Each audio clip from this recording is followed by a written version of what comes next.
ci nu ñu war a avancer le Sénégal may fàttali ni parti boobu fi mu juddoo sax ci biir benn bërëbu jaamukaay yàlla juddoo fi nga xam ne foofu wax dëgg yàlla jotaay la bi nga xam ne jotaayu jàngukaay la woon ak jaamukaay yàlla foofu ñu fa doon tase ñu fa woon ci wàllu Sénégal ci wàllu àdduna wala ci wàllu waxtaan wala ci wàllu fo dafa woon tase chaque soir jàngandoo firindoo ay téere jàngandoo ay xam-xam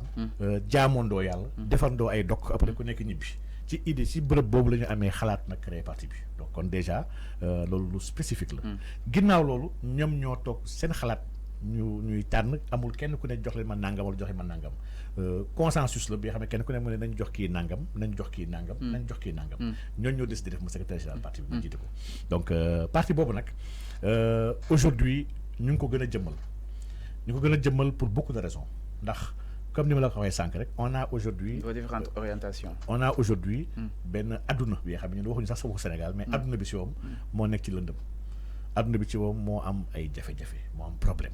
donc il y a une crise de la gouvernance dans le monde entier ñëpp ñu ngi taxaw di teg baaraam seen ay njiit yu leen jiite ñëpp ngi teg baaraam ni ñu leen jiitee ñëpp ngi sonn di xool ni pauvreté bi mu ngi yokk malgré que moyens ñu gën a ñëw waaye pauvreté baa ngi yokk ñëpp gis nañ inégalité yi ni muy gën a creuser wu ça se creuse dans tous les pays nag ñu gis ni loolu c'est dû à un modèle qu'on est en train d'utiliser un paradigme bi nga xam ne paradigme boobu il est inhumain il n'est pas solidaire il manque de morale et d'éthique c'est un paradigme bi nga xam ne qui est basé sur la quête de profit sur la compétition sur l'individualisme paradigme bi mooy l'ultralibéralisme ñu gis nag ñëpp ñuy wax aujourd'hui ci politique ils sont en train de travailler et de rectifier les problèmes de ce même paradigme là waaye bëgguñu génne paradigme bi ñun nag ñu andi une touche spéciale et unique dans ce pays ñu Sénégal moom wax dëgg yàlla nous avons une vision unique dañoo gëm ne paradigme bi ci moom moo am problème et nous devons sortir de ce paradigme là pour dugg dans un paradigme divin paradigme boobu mooy lan mooy paradigme bi nga xam ne yàlla moo ko jox doomu aadama yi kon ñun suñu xalaat dañoo jàpp ne mënuñu teg côté li yàlla jàngale suñu bëggee defar penc bi lii mooy suñu spécificité dañoo gëm ne yàlla wax nañoo ak ñun yàlla wàcce nañ ci kaw suuf yàlla moom suuf si yàlla li moom suuf si nag wàccee ñu fi yàlla moom xam na lan mooy li gën ci suuf si jox nañu ay plan ak ay principes yu leer yi xam duñ ko toppee duñu sànku te duñu yàqule suñu paradigme ñu jiital ki nga xam ne mooy Seydina Muhammad sallallahu alayhi wasallam di gis ñun kooku mooy suñu modèle moo ñuy inspiré mooy suñu kilifa ñu gis ni li mu andi muy l'islam du kese benn diine pour julleek woor waaye l'islam dafa andi waale ay solution yu war a régler adduna bi ñu gisaale rek ni alxuraan moom mooy substrat mooy prisme yi nga xam ne suñ ko jëlee conjugué ko lire ko parce que l'islam ñu bëri dañoo xamul ni l'islam n'est pas une révolution du 7e siècle l'islam est une révolution permanente maanaam l'islam jamono bu ne dafay jànkuwante ak ay défis yu bees jamono bu ne dafay interpeller les savants de l'époque ak les jurisconsultes les chercheurs leen nag xool leen sur la base du Coran comment opérationnaliser les principes yi ci nekk par rapport à vos problèmes yi nga xam moom nga di dund donc l'islam révolution permanente boobu daf ñuy woo vers un ijtihad jamono bu ne vers une réflexion vers comment repenser le modèle et l'adapter à nos contextes et nos problèmes et nos difficultés ndax difficultés yi Sénégal am ci wàllu l'islam difficultés yooyu bokkut ak yi France am bokkut ak yi Mauritanie am bokkut ak yi Égypte am chaque dëkk wax dëgg yàlla fa am ay problème am l'islam avait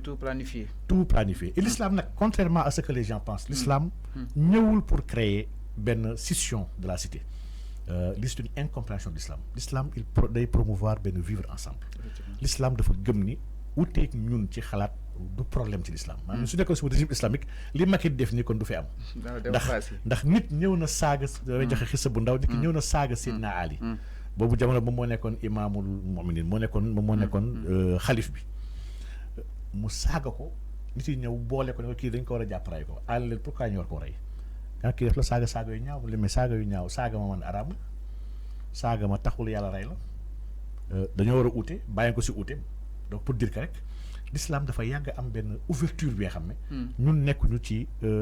forcé ak obligé l'islam dafa nangu pluralité de pensée dafa nangu kenn ku nekk am ngëm-ngëmam mu nangul la sa ngëm-ngëm waaye kenn bañ ñu yàqal tam suñu ngëm-ngëm donc man gëm naa ni aujourd'hui paradigme boobu muy la paradigme islamique Sénégal on l'a jamais expérimenté boobu ba léegi kenn bëgg ko fi waxtaane dañoo tënk sax forcé ñu nañu waruñoo wax ci l'islam ci biir Sénégal ci wàllu politique ñëpp war a tànn ci wàllu libéralisme ak socialisme ak progressisme ak centrisme ak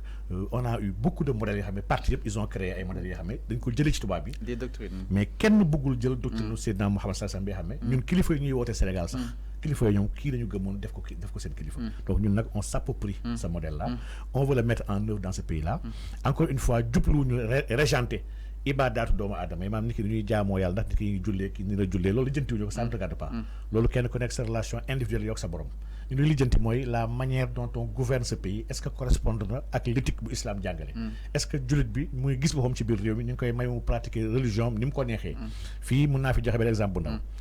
exemple bu ndaw mooy ñun jullit dañoo tooñ Sénégal tooñ nañ ñu ba ñu jëlee LONASE entreprise bi nga xam ne Sénégal la ko moom buy jouer muy liggéey ci jeu de hasard ñi moomal ko Sénégal instant moo ko moom société nationale c'est-à-dire que LONASE aujourd'hui 17 millions de Sénégalais yi ñoo ko moom ñun ñëpp xalif généraux yi ñoo ko moomaale imam bi nekk fii ñoo ko moomaale ñun askan bi kenn ku nekk da nga koo moom bi ñu moom loo jeu de hasard bi man jàpp nañ tooñ gënu koo màgg man su ma gisee ay imam yiy kaas di xas xale yi joué ay PLR rek di joué si fas yi dafay xam ne imam bi il n'a rien compris ndax moom mooy actionnaire bi moom moo ko moom même suñu papa yi ñu ngi si. c'est grave ñun ñëpp ko moom donc lii dañ ñoo tooñ jeu de hasard sénégalais waruñu ko moomandoo waxuma jeu de hasard sax moo warul am ci dëkk bi bu ñu nekkoon dans un espace sérieux ndax une économie du ay jeu de hasard a koy doxal donc ak yeneen yoo xam ne ay tooñ la dañu jël tooñ si tooñ yu bëree bëri yoo xam ne tooñ yooyu sax dafay fragiliser suñu foi dafay remettre en question suñu gëm-gëm ndax ñu ngi topp lu yàlla wax donc alxuraan wax nañu lépp ñi nga xam ne ñu ngi attewoo lu uteeg li yàlla tëral yàlla jox leen ay qualificatifs yu ute woowe na leen ay kaafir woowe na leen ay faasiq woowe na leen tur bu ne parce que dañoo nangu attewoo lu uteeg lu leen yàlla jox dañoo gëm ni aujourd'hui il est temps de penser la place du musulman fii au Sénégal dans un pays bi xam ne 95% yi musulmans lañu cette place là waruñu ko tuutil te waruñu ko pétiner musulman lañu ko war a jox dëgg place am comme que nous sommes dans des démocraties àdduna bi ñuy wax démocratie c'est la loi des majorités fii la majorité elle est musulmane mun ñu ignorer l'islam dans la construction de ce pays et dans l'évolution du Sénégal di daal wax dëgg yàlla li ma waral rassemblement pour la vérité taxaw actuellement ñu ngi ci expansion ñu ngi ci jaayum carte ñu ngi massifier le parti donc machallah et ça marche nag les gens ils aiment le projet ils aiment la vision et ils adhèrent et donc inchallah xam naa ni di ci kanam rawi li gët alors justement nee na dañuy def modèle l'islam par rapport ak li nga xam ne que moo di PRV parti boobu dina xam ne que moo di parti rassemblement pour la vérité exactement alors ñu gis fii Sénégal dañoo bëgg yëfu média ko wala comme ça ay xuloo xeex violence entre autres exactement donc je veux comprendre exactement quels sont vos paramètres exactement pour marquer vos empreintes maanaam pour parti bi daal di gën a mën a percer fi nga xam ne mooy wàllum Sénégal si yenn paramètres ngeen ko war a mën a jàllee pour peut-être augmenter votre communication. waaw ñun dañoo gëm ni jamono bii moom jamonoy communication la. donc lépp luy ay plateau lépp luy ay panel ay conférences décentralisées lépp luy plateforme tamit qu'on peut utiliser pour banaliser l'esprit du parti on va le faire ndax ñun à terme li ñu gën a bëgg sax mooy mettre sur la table un dialogue un débat il faut que ñu nangu débattre ci lan moo tax depuis ba ñu woowee république bi Sénégal ba tey ñu beddi loolu ça fait léegi 65 ans maanaam la république du Sénégal a 65 ans on l'a créé en 1958 boobu bay dañoo beddi lépp luy diine moom waruñu ko boole moom ñoom diine waruñu am xalaat maanaam l'islam amul xalaat ci ne ko ñu war a gérer dëkk alors que yonent bi sallallahu alayhi wasallam dafa gérer dëkk il a géré une nation nekk le chef d'état di gérer jumaa ji di gérer jàng bi université bi di gérer relation diplomatique yi di gérer armée bi islam elle a bel et bien des solutions par rapport à naka la ñu war a yoree dëkk bi léegi nag ñu jàpp ni Sénégal ñun dafa am ñaari fausse note wala boog ñaari problème yoo xam ne ñoom lañ ko tabaxaalee dañoo tabax Sénégal ba pare boddi ci lépp luy gis-gisu diine lii dañoo gis ci problème la ñaareel ba dañoo tabax Sénégal boddi si suñu héritage bi xam ne ñu amoon suñu ay anciens maanaam ceddo gi ba si ceddo gi sax y avait des valeurs qui étaient là on avait un système d'organisation politique économique sociale bu amoon suñu ay royaume même royaume mu Kayoor rek royaume mu Bawol royaume mu Jolof royaume yi jékki-jékki daanu ci asamaan ça fonctionnait et les gens fonctionnaient les gens évoluaient avec un cadre de fonctionnement bi xam ne qui était partagé yooyu yëpp bi ñu doon tabax Sénégal waroon nañu ko jëlaale xool nañu ko si intégré pour Sénégal nekk un Sénégal de consensus un Sénégal des Sénégalais waaye on n'a pas conçu un Sénégal des Sénégalais et pour les Sénégalais on a conçu un Sénégal par les Français et pour les étrangers donc paradigme bii mooy paradigme yu évolué ba tey te paradigme bii neexul ràññee ñu bëri ñu ngi toog di jàng waaye xamuñu sax si duñu nekk laal donc ñun nag jàppale ni débat boobu on va le poser incha allah on va en discuter on va faire évoluer le débat sur la prise en charge de l'islam dans ce pays-là, sur le rôle de l'islam dans le développement économique du Sénégal. L'islam a une solution du développement économique du Sénégal, sur le rôle de l'économie islamique et de la finance islamique dans les structures de financement de l'État du Sénégal. Nous disons ce sont des apports qu'on doit apporter, Inch'Allah. Est-ce que ce sera facile, justement, d'y percer parti politique qui déjà un modèle de fonctionnement? Je pense que pour la première fois, les parti focaliser carrément sur le modèle islamique exactement. Est-ce que dina yomb pour y parvenir? waaw man jàpp naa dina yomb lu tax ma jàpp na yomb parce que sénégalais yëpp yu ñuy déglu xam na ni il y a problème ci politique bi Sénégal ñëpp nangu nañ ko Sénégal yëpp ñoo àndandoo xam ni politiciens yi ni ñu mel baaxul ni ñuy fonctionner maam les politiciens traditionnels du Sénégal maam ñi nga xam ne ñoom la parti fii nekkoon créé politiciens yooyu ñoom ñoo ñu àndil problème yu nekkee yëpp aujourd'hui Sénégal tamit bàkkoo dañu àndandoo d'accord nañu ni guerre gi dafa doy maanaam nit ki kenn mënu koo jënd aujourd'hui sax sénégalais ñu ngi commencé bëgg yeewu jàpp ni sénégalais amul njëkk man foofu sax dama fi lancé wala appel dama gis ay xale yu bëri yoo xam ne leen interviewé et ça m'a fait mal ñun par rapport ak l'idéologie islamique bu ñuy jàngale ñun loolu bokkul suñu gis-gis ak suñu xalaat maam xale yoo xam ne ñoo taxaw ne kat nguur gi daf ñuy woo dafa am meeting ñu wooñ dañuy fay 10 000 ak ay 5 000 ak ay 15 000 xale yi dem jëli xaalis bi dem si meeting yooyu taxaw feesal ko pour ñu fay leen xaalis ba pare ñu wëlbati ñun sax d'accord ñu ak ñoo rek pour jël si xaalis bi lii anti valeur lii du valeur Sénégal lii c'est pas bien lii du question de dama gis ñu bëri si tàccu naan non macha allah xale yi yeewu nañ loolu du yeewu li dellu ginnaaw la xale yi bu ñu yeewoo dañuy bañ a jël xaalisu guerre ndax nguur gi ñu leen jox xaalis boobu liggéeyuñu ko. fekkoon ne dem leen jëli li ngeen moom. c'est pas normal lu ñu moom ñu doon koy jëlee ñun dañoo gëm ne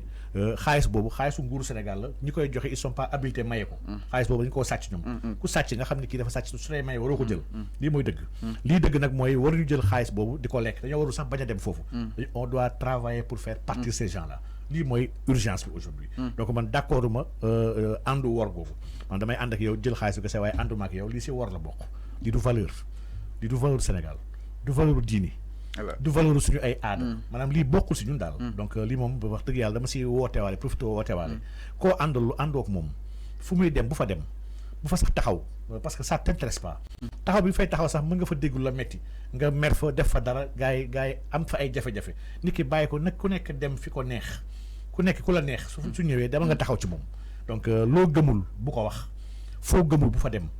loo gëmul tamit bu ci jël dara wala nga ciy lekk dara maanaam politique du pour ut xaalis ñun amuñu njëkk doomu aadama amul njëkk donc loolu wax dëgg yàlla daal ñuy fàttali la di ko fàttali ndaw ñi surtout ndax gis nañ ndaw ñi jamono bi vidéo yi ça devient viral ñoom ñëpp ñu ngi wax ci waxu dañuy dem jël lu ñu moom ak jël lu ñu moom loolu du lu ñu moom li ñu moom mooy li gars yi jël di ko jox tubaab yi li ñu moom mooy ñoom li ñuy jël sax aujourd'hui di ko tabaxee ay kër di ko rawalee bitim réew loolu ñoo ko moom loolu ñu koy récupérer pour def ko ci biir Sénégal ñëpp gis seen bopp waaye li nga moom di yokk si yaa ko moom ba koy jël wala di ci lekk te di siy lekk sax amul solo su ku jël 5000 loo ciy def soo ci reeree xanaa benn reer bu am njëriñ teg ci ataaya mu jeex te loolu du la jëriñ dara donc maa ngi leen si woo daal ñu moytu xaalis bu facile boobu xaalis boobu nga xam ne safara la si day biir. effectivement alors professeur ñu gis ni li nga xam ne moo di peut-être capitalisme ak yéen yi fi nekk ay wàllum libéralisme dañoo jàppee l'islam comme seen benn noonu maanaam comme le principal ennemi exactement mbooral ñu daal di classé suñu kilifa diine yi justement seen coin que ni buñ wax buñ def exactement est-ce que jàpp ne ni parti boobu noonu li nga xam ne moo di Rassemblement pour la vérité dina daal di détrôner par rapport ak ces ennemis de l'islam exactement. waaw ñun dañoo am gis-gis bu uteeg capitalisme boobu le capitalisme courant la bi nga xam ne wala idéologie bi nga xam ne dafa jàpp ni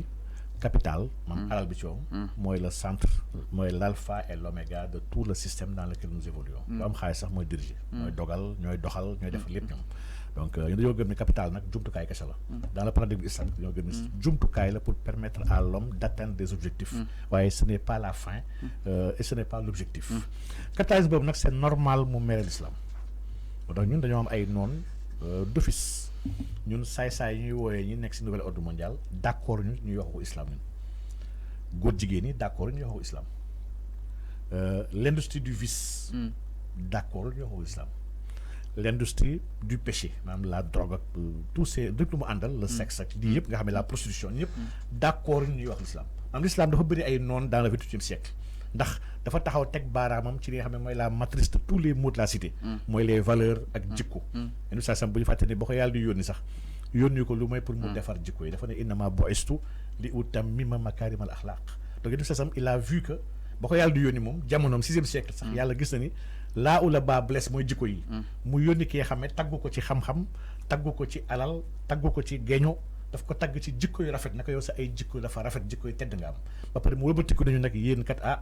am ngeen ci yonent bi sallallahu alayhi wa sallam un exemple accompli royal leen ma ko mooy seen imam donc kon yàlla il a pointé du doigt avant sax la formalisation du capitalisme le problème fondamental de ce système là donc nag ñun nag par rapport à tous ces mouvements là muy capitalisme ak muy communisme ak muy libéralisme ak ñii ñëpp islam seen ennemi la islam tamit xam nañ tamit suñu tamit su yooyu ennemi lañ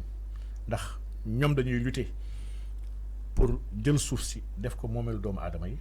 yàlla yem asamaan ñoom ñu doxal suuf lii mooy l'esprit des lumières dañuy wax les lumières yi ay francs-maçons ñoo ko taxawaloon en Europe ils avaient trouvé que il fallait circonscrire Dieu au ciel adduna bi ñun ñoo ko war a tabax même les francs-maçons fa lañ jógee maanaam ñi xam ne ñoo jàpp ñoo war a tabax suuf ñun islam ñu gëm ni c'est le contraire ñu gëm ne yàlla mooy ko am asamaan ak suuf ak li nekk si digganteem waaw donc te yàlla moo war a régenter suuf ni mu war a doxee loolu lañ gëm ñun dañoo gëm sax ni yàlla sax mooy héritier de la terre ndax yàlla mooy alwaris celui qui doit hériter de la terre ñun moomuñu ko comme que moomuñu ko nag te yàlla ba muy wax malaaka yi damay wàccee doomu aadama ci kaw suuf malaaka yi ñoo jaaxle woon am na sax malaaka laaj da ko ay borom bi ba doo fa wàccee ki nga xam ne dafay yàq foofu di fa semer la corruption di fa def le désordre yàlla leen xam naa loo leen xamul inni a'lamu ma la ta'lamun yàlla wàccee ci kaw suuf nit def ko son représentant et son xalif donc nit nekkul n'importe qui donc le modèle islamique bi ñu gëm ko ci jàngale yeen ci Yàlla Muhammad sallallahu alayhi wa sallam dafa clair lan mooy la vision de l'islam en termes de gouvernance en termes d'administration en termes de suuf ni mu war a doxee yan activité mooy activité yu war a am yan activité mooy activité yoo xam ne warta am comment la ñu war a piloter la transformation et la transition naka la ñu war a mettre à la disposition des ressources communes ressources yoo xam ne ñëpp ko bokkandoo maanaam lii c'est quelque chose de clair bi nga xam ne wax dëgg yàlla l'islam daf si am vision bu leer bi nga xam ne su ma gisee sax ay juit yu toog di poser wu question ndax l'islam am na ay réponses ndax l'islam am na solution pour régler crise bi ñu nekk nii damay waaru damay xam ne ñi xamuñu seen diine en réalité xamuñu l'islam lan la andi dañ leen nax ci l'islam ñoom pour ñoom l'islam islamu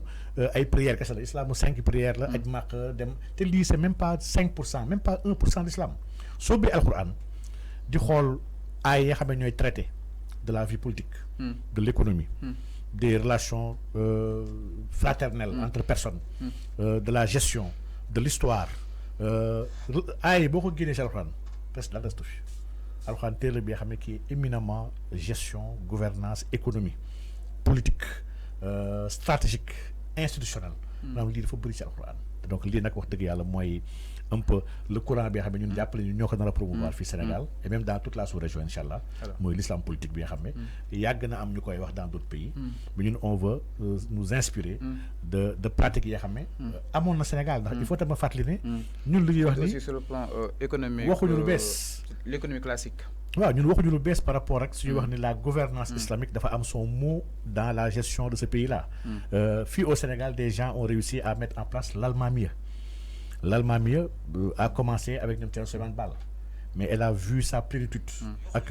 dëgg-dëgg fi mu waroon toll dëgg-dëgg mu ngi ko dundee ci jamono Maba Diakhou donc l'islam a eu fii des pages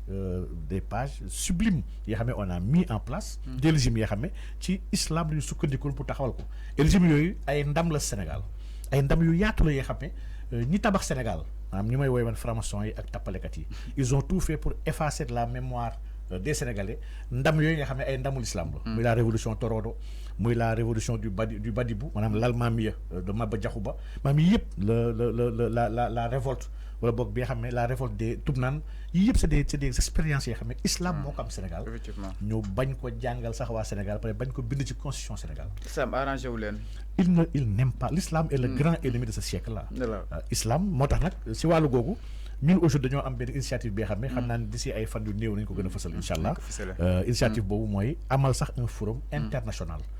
des musulmans ak des chercheurs et penseurs musulmans yi xam ne incha allah bu ñu ko taxawal comme une fédération bi nga xam ne dina nekk un répondant par rapport au système capitaliste actuel bi nga xam ne dafa identifier l'islam comme benn ennemi. Donc ñun dañoo bëgg a am benn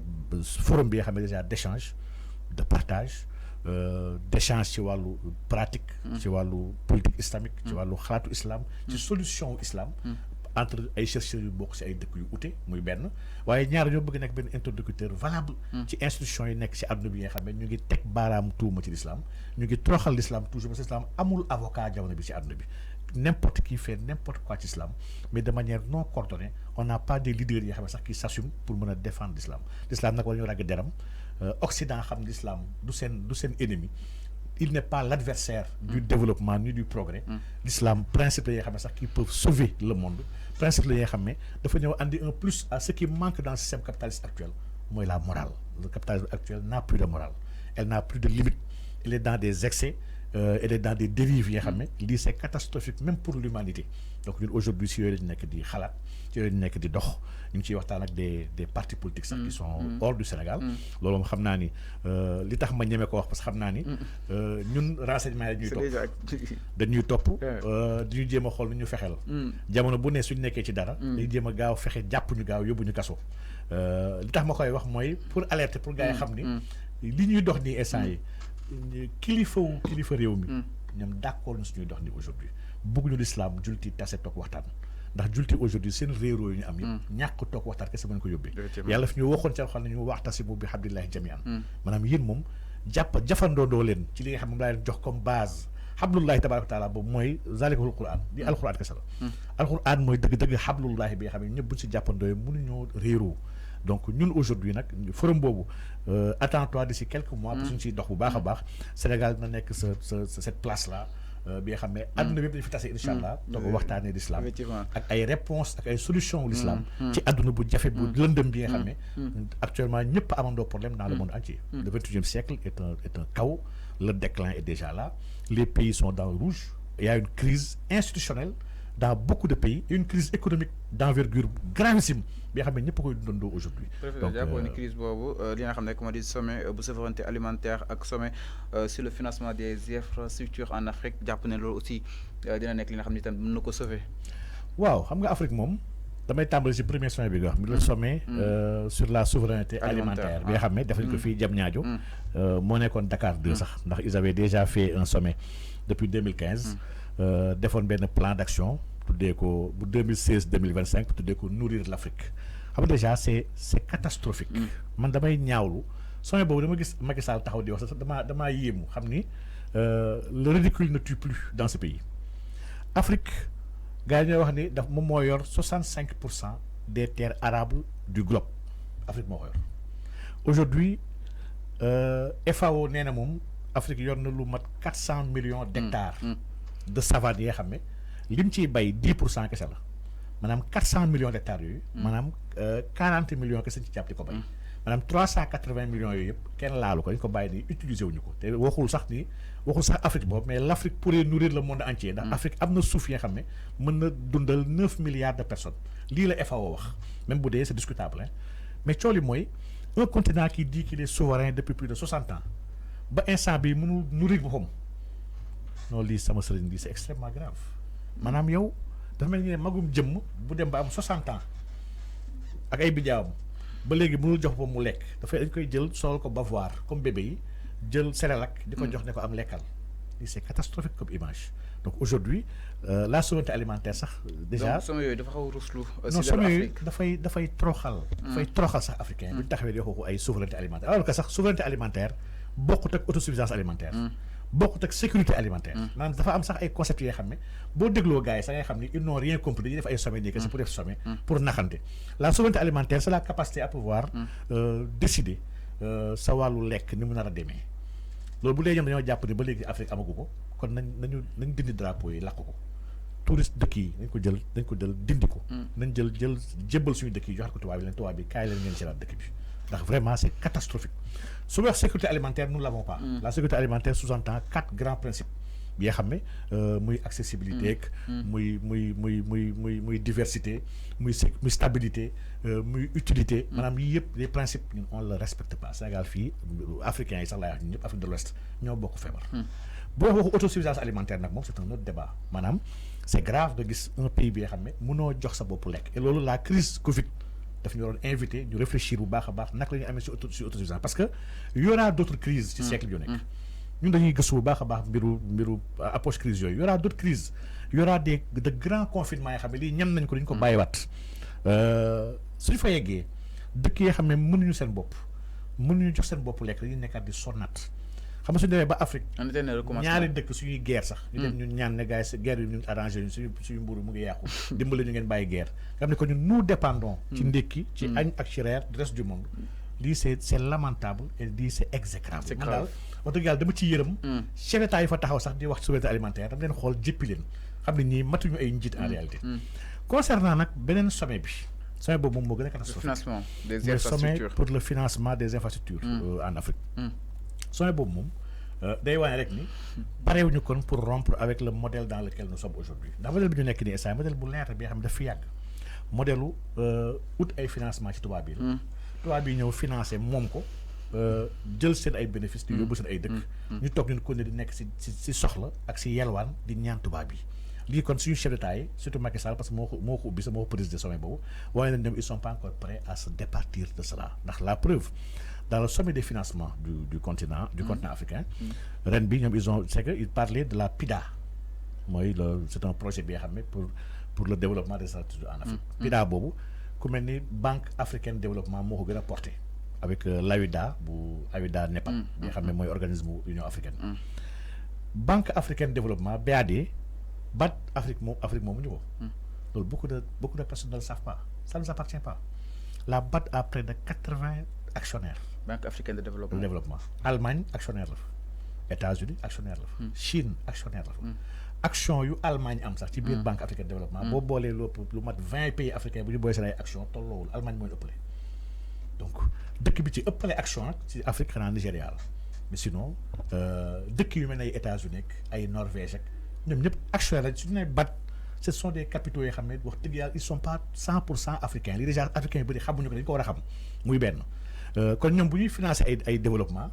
financer ñu benn développement bi nga xam ne daf ñuy dimbali ba ñu am développement en réalité li ñuy financer pour que ñu mën a maîtriser pour que ñu mën a jëriñoo maanaam ki nga xam ne yow lay jëriñoo buggul nga mën sa bopp lii mooy la vérité ci suuf bi nga xam ne ñoom duñ ko wax bëgg ñoo libéré yemul ci loolu Union africaine moom wax dëgg yàlla man du ma sax dugg seen ay programme ñoom Union africaine ils avaient un projet sax de monnaie unique africaine bi nga xam ne 2021 bi waroon nekk structure bi nga xam ne mënul joxe objectif réussir ko naa lii moom c'est un problème sur le continent africain on dit des choses on donne des programmes on donne des objectifs on les atteint jamais di saa ñu s'interroge ndax ñun dañoo pare pour intégration dëgg-dëgg ndax ñun ñu ngi si intégration wala boog dañuy tàppale ni kese di wax wala boog dañoo amul capacité bu ñu mën a eggee ci loolu ndax li ça ouvre beaucoup de questions yi wax dëgg yàlla donc le financement sur les 69 projets yi xam ne moom le financement muy wax ñoom ci wàllu énergie ci wàllu télécom sooy xool financement bi sax il n'est pas équitable sur le continent africain sur les régions de l'Afrique région Afrique centre Afrique australe bi ak Afrique ci suuf ñoo ëpp sax lu leen di jox ci financement que Afrique de l'Ouest ak Afrique du Nord donc déjà il y a une disparité dans l'octroi des financements muy benn ñaar financement boobu secteur bi muy laal du dëgg secteur développement maanaam ñun bëgguñu développer dañu bëgg jox rek ay financement yi xam ne dañuy mel ni ñuy xaw a émerger maanaam émergence la gars yi travail l'émergence mooy pare nga pour nekk dans des conditions yu la mën a jariñoo loolu mooy émergence mooy pare nga pour ñu mën la jariñoo mais du développement parce que le développement benn affaire la l'émergence benn affaire la donc man sommet yëpp wax dëgg yàlla dama ci am déception gis ba tey suñu chef d'État yi ñu ngi dans ce système monde là bi xam ne dañu jàppee ñun ay xale di ñu toroxal di ñu foowee jàpp ni nous sommes des éternels assistés des dépendants yoo xam ne di ñëw chaque fois jox ñu ay leçons dig ñu ay xaalis duñ ñuy di sax duñ ko ci def démb rek maa ngi waxtaan ak ñoom Karim ak Pape Sané ñuy waxtaan ci aide aujourd'hui bi nga xam ne Occident moom neen daf ko bëggoon aider Afrique subsaharienne pour la guerre contre le terrorisme li mu diggee woon yëpp defuñ ci dara li ñu diggee li ñu def fii ci xaalis matul 1 milliard mais ci même pas 1 an Occident lépp lu mu diggee woon ci Ukraine dans sa guerre contre la Russie en matière d'armes en matière d'armement de drone de renseignement d'appui militaire ak de xaalis sax li mu jox mat na 30 fois li ñu jox Afrique de l'Ouest bi yëpp dans la guerre contre le terrorisme ndax fii moom bëgguñu jox arme bëgguñu jox ay chars may ñu dara ñoom ñooy ànd seen ay militaires pour nekk fii parce que am na lu ñu bëgg surveiller am na ñu bëgg xool donc kon aujourd'hui ñun dafa jot Afrique am ay leaders yu bees yu yeewu ay leaders yu comprendre li xew ci àdduna bi ay leaders yu am fit ak fulla pour mën a jël li ñu moom ndax li ñu moom ñun dëgg-dëgg jëlaguñ ko. Afrique place am dans ce monde là du fi mu toog aujourd'hui en tant que ndaare. L'Afrique moo war a jiite àdduna bi loolu la yàlla dogal. ndax fii la vie commencé woon lii moom xam naa beneen débat la. comme que mooy le berceau de toutes les civilisations. la vie fi la tàmbalee dañoo gëm ne Adama alayhi salaam fii la wàccoon ci Afrique bi. comme que fii la lépp tàmbalee kon lépp fii la war a mujjee. ndax arab dafay wax naan al bidaaya fi nihaaya wa nihaaya fi bidaaya maanaam la fin dans le commencement. donc nous devons diriger le monde. et loolu il faut ay xale africains ay jeunes. ay mag ay góor ay jigéen. yu taxaw résolu. soobu joxe seen bopp addiya pour mën a teg Afrique place am dëgg-dëgg comme ça suñu ay doom ëllëg suñu ñëwee nekk si jàmm nekk si naataange nekk ci tawfeex incha allah. en tout cas loolu li ñu bëgg exactement professeur dañuy ñëw exactement si quelque chose d'actualité rek justement ñi ngi dem si présidentielle 2024